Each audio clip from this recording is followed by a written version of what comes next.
Today, folks, we need to talk about these two Canadian dividend giants because they've been getting absolutely wrecked. But I'm here to tell you, I'm pretty sure they found their bottom. We're going to be breaking down the earnings of Telus, which right now is yielding a 7% dividend. We're going to talk about the interest rate effects, their current interest rate, where I think they're going in the future on the back of interest rate cuts, and everything that you need to know about the recent quarter, because these are the two most fascinating stories in the Canadian market today. They're some of the first stocks to post earnings. And if you are on a path to financial independence, if you damn well one day want to retire early, go subscribe, join me on this journey, because at the end of this video, I'm going to share with you a substantially easier, less risky way to own these stocks and collect monthly income. But Bell right now is a stock we've discussed already, and people were comparing it to the likes of Algonquin Power and Utility Corp. People have to understand when they're buying these kind of assets, they're heavily interest rate sensitive, they're economically sensitive, so they've gone through periods of 50% corrections throughout their past. But when you're looking at companies like Meta and tech companies flying,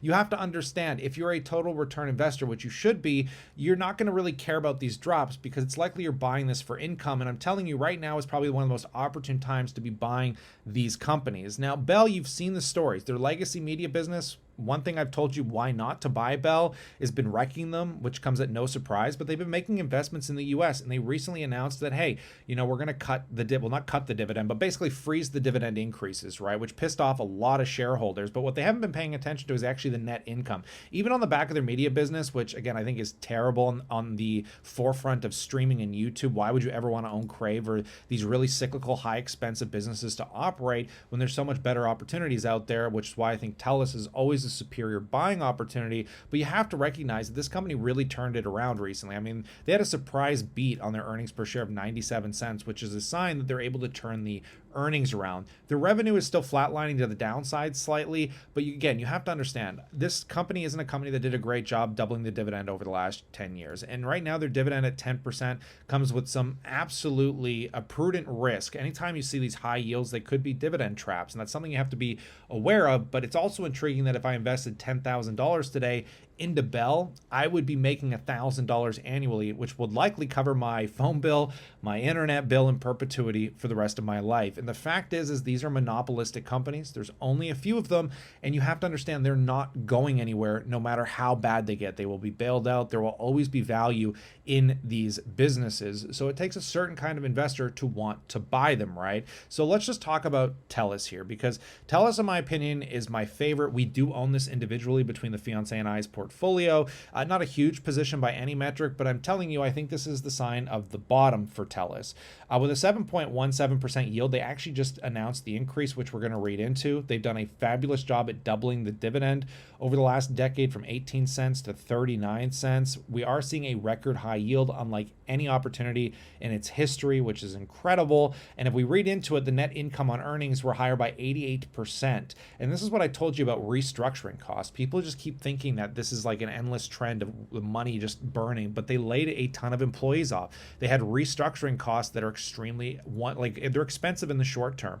And then if you take a look, they were able to still increase the dividend by 7%, showing that, hey, even though we're in this tougher market environment, we're confident we can adjust the operating expenses enough to continue to show shareholders that we care about the dividend, which is exactly the sign that I think we need to be seeing in this market environment. Now, if we break down those earnings specifically, we can see that the revenue really hasn't increased that much on the operating revenue and other income side. It's pretty much nominally flat, but at least it's still increasing slightly and comparable to the likes of what we saw at a Bell. But again, net income has done very well here on this last quarter. It's up 87%.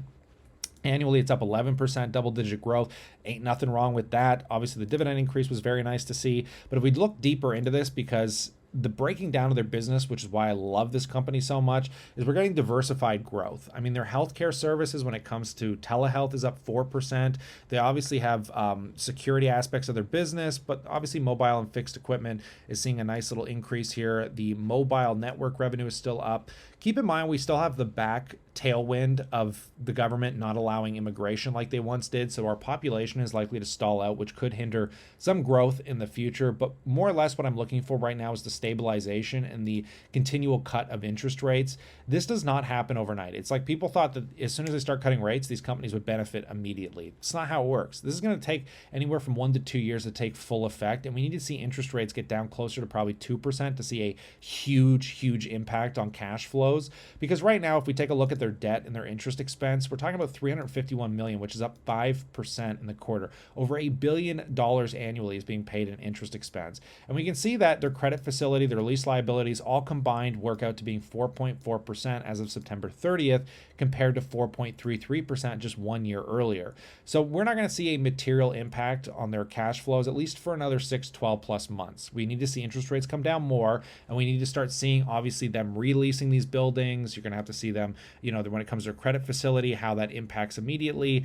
Again, this doesn't happen overnight, but this is what I call an interest rate recovery play, because, again, if you can cut their interest expense in half and go from 4.4%, maybe closer to 3%, I mean, you're going to see hundreds of millions of dollars hit the bottom line, and that is coming as an inevitability. And now that we're seeing, again, the recovery of the earnings per share, the operational efficiencies finally taking effect, again, I think this is the sign that investors are going to start turning their heads to these kind of stocks, saying, oh my God, we have these companies that have huge yields. They're not cutting them. And in fact, some of them are increasing them. Maybe this is time to lock in that cash flow. However, I'm a person that, even though we own Telus, I don't really recommend concentrating these stocks because they come with just too much risk. Maybe if you want to gamble a little bit, try and increase the overall yield of your portfolio, maybe make individual stocks 5-10% of your total portfolio if you are a scaled dividend-focused investor.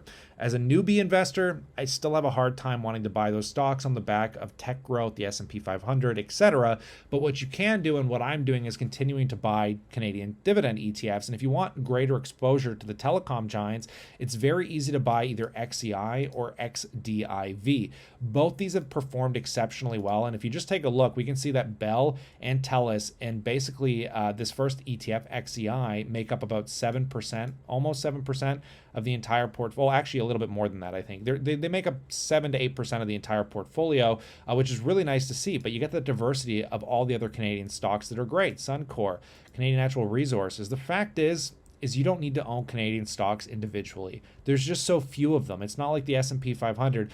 The Canadian comparable only has 60 stocks in it. So it's just easier to buy these ETFs that come with really low expense ratios. And right now, XEI is paying out what? I mean, it's paying out a 4.74% yield. And you've seen actually pretty good growth on the back of that. So comparable to XDIV, which just absolutely crushed it this year, it's going to give you about 2.59% exposure to Telus, a little less to Bell, which I think is favorable because Telus is the more superior business. But again, then you're getting exposure to Manulife and all these other incredible businesses that you would likely own anyways if you are a dividend-oriented investor, right? And this one, you're only paying a 0.1% expense ratio. The starting yield's 4.15%. And again, 4% might not be enough to you. And if it's not, again, there's nothing wrong with weighting some individual stocks like these, which is why I'm pointing them out to you today, that if you are an income investor, if you are looking for value in the market with future expected growth, now is the time to buy these when people think they're dumpster, when they think they're trash. And again, these are highly reliant businesses. We cannot live without them today. So do keep that in mind. If you are buying them, you have to stomach the volatility of individual stocks, which have ebb and flow periods in the market. Some things do better in other market environments like tech because they have higher margins, higher cash positions, less operating expenses. And companies like this won't do as well. But as we go into the flip economy, these stocks could start doing exceptionally well. Again, I always recommend being a total return-oriented investor. But if you are an income investor, baby, look no further. We'll see what happens. We got bets on this as well. So put your money where your mouth is, baby. And let's see what happens in the coming year.